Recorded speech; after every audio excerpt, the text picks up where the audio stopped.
UAB MedCast is an ongoing medical education podcast. The UAB Division of Continuing Education designates that each episode of this enduring material is worth a maximum of 0.25 AMA PRA Category 1 credit. To collect credit, please visit uabmedicine.org/medcast and complete the episode's post-test. Welcome to UAB MedCast, a continuing education podcast for medical professionals, bringing knowledge to your world. Here's Melanie Cole. Welcome to UAB MedCast. I'm Melanie Cole, and I invite you to listen as we give an update on the Comprehensive Ovarian Cancer Program at UAB Medicine.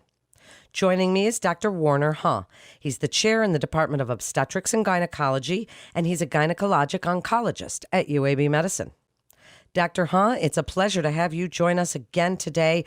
So give us a little bit of an update, the current state of ovarian cancer, what have you been seeing in the trends, and tell us about, an update on your program. Yeah, there isn't a better time to provide this update to you all because there has been so much that has happened in the space of ovarian cancer since we created the Comprehensive Ovarian Cancer Program. And so briefly, again, the program was created to really allow patients and their families to access all of the expertise and tools that we have when it comes to ovarian cancer, whether it's the surgical piece, the chemotherapy piece, the clinical trials piece, genetics, palliative supportive care, everything. And that was the intent, was to bring it all under one roof so that our patients and their families could access all levels of expertise. And as we developed this, it was a big win. It was a big win, particularly for our patients, because I think that we were honestly able to improve and raise the bar in regards to the overall quality of care and the offerings to ovarian cancer patients. But in the last 3 to 4 years, ovarian cancer in general has changed markedly. I mean, there have been several drugs that have been approved by the FDA that literally has changed the landscape of how we manage women with ovarian cancer. And this class of drugs are what we call Parp Inhibitors. Parp is a DNA repair enzyme, and what we know is that in some women, particularly women that have what's known as a BRCA mutation, which is a mutation that puts individual women at risk for both ovarian cancer and breast cancer, that this particular drug works incredibly well in those women. Matter of fact, to the point where we have changed sort of the survival curve of these patients when they're given these drugs right after their initial chemotherapy. And there are 3 FDA-approved Parp inhibitors, and they have somewhat overlapping indications and usages in ovarian cancer patients, both in what we call the frontline setting, so in women who have just been diagnosed or on chemotherapy, have had surgery, and also in the recurrent settings. So these are women who unfortunately have had a recurrence of their ovarian cancer. And then there's a second group. It's a group that we define as a genomically unstable group. Their DNA and their tumor is genomically unstable, and there are multiple different ways of measuring it. But what we know, just for the nature of this discussion, is that those patients also respond quite well to this class of drug. And so the alignment of that with the Comprehensive Ovarian Cancer Program has allowed us to really provide sort of cutting-edge education and awareness related to drug therapy. But the reason that this is really important is 10 years ago, ovarian cancer management was very much a sort of a one-size-fits-all. I mean, everyone was really treated the same way.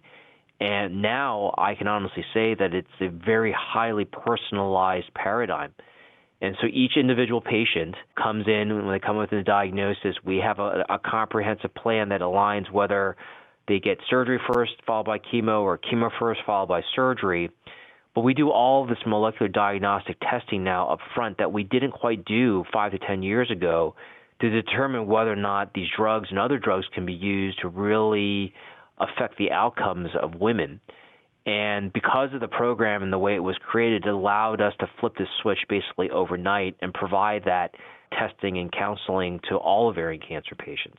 So it's been remarkable. It's exciting to be an ovarian cancer oncologist because A, we have more options than we ever had. B, we're definitely changing the prognosis and the outcomes for these women. And 3, we're taking a disease that was a one-size-fits-all and now very much personalizing it on an individual level. It's an incredible, remarkable change.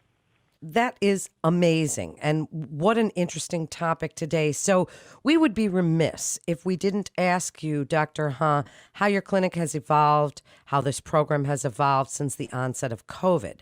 What's changed? How does the pandemic kind of alter or change the way that you practice? And do you see that this will change some of the things in the future as you're telling us about all of these remarkable updates? What about things like telemedicine and during this pandemic? What's changed for you? Yeah, I think the biggest thing that has changed is really the utilization of telemedicine. And when we were in the brunt of the pandemic, we definitely relied on telemedicine more than ever.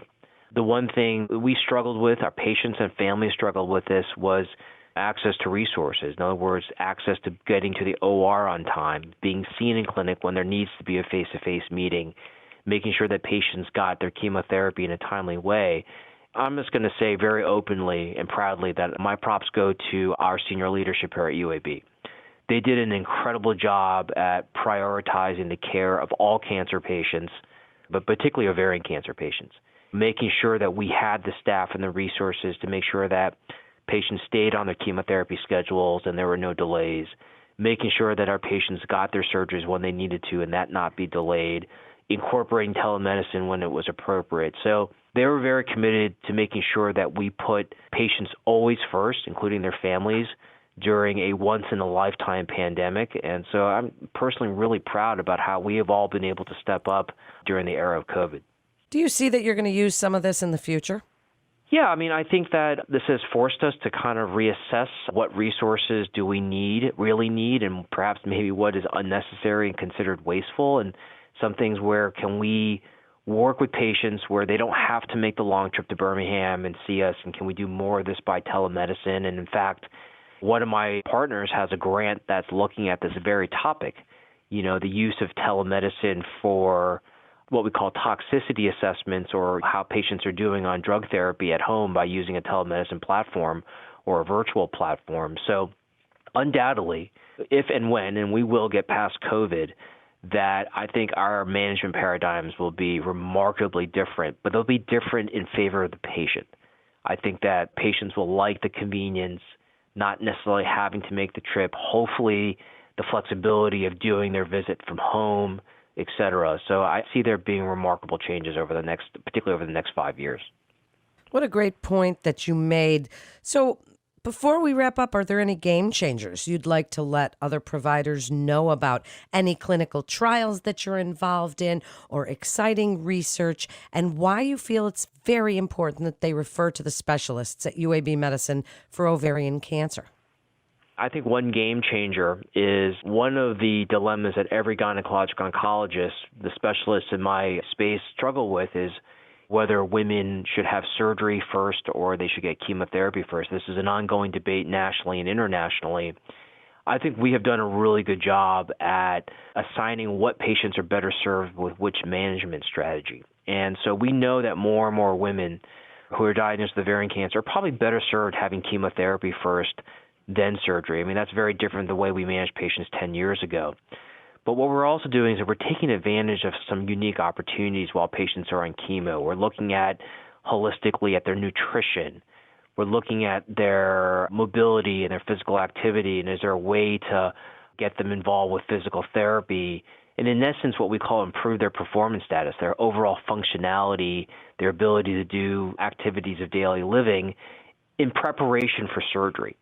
And it's the perfect time to do that because, when women are told that they have cancer, they obviously want to be in the best shape they could possibly be in advance of their surgery. And so we've taken advantage of that. And I think the next iteration of our program is to have a clear pathway where we can take advantage of that time while they're on chemo before they have their major surgery. So that's one major change that we have seen related to ovarian cancer, particularly as it relates to our program. In regards to our clinical trials, I mean, it's beyond the scope of this discussion, but we have one of the most robust clinical trial platforms in the Southeast region, particularly as it relates to ovarian cancer, everything from phase 1 to phase 3 trials. And my shout out goes to my two partners, both Dr. Trey Leith and Rebecca Aaron, both who are true experts in this area. And I think that we have really created almost a regional type platform that will allow patients in the Southeast region, not just in the state of Alabama, to come and actually participate in a clinical trial without having to travel so far. And then, lastly, I think that we're doing a much better job in terms of just education, making patients aware of these choices.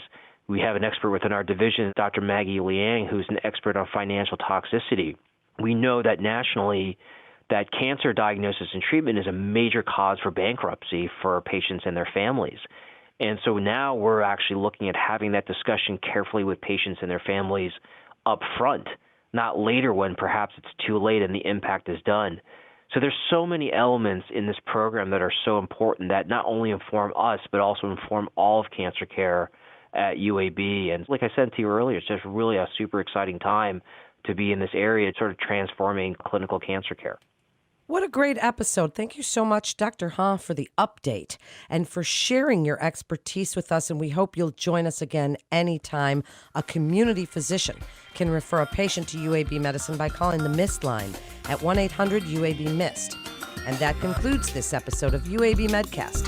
For more information on resources available at UAB Medicine, you can always visit our website at uabmedicine.org/physician. Please also remember to subscribe, rate, and review this podcast and all the other UAB Medicine podcasts. I'm Melanie Cole.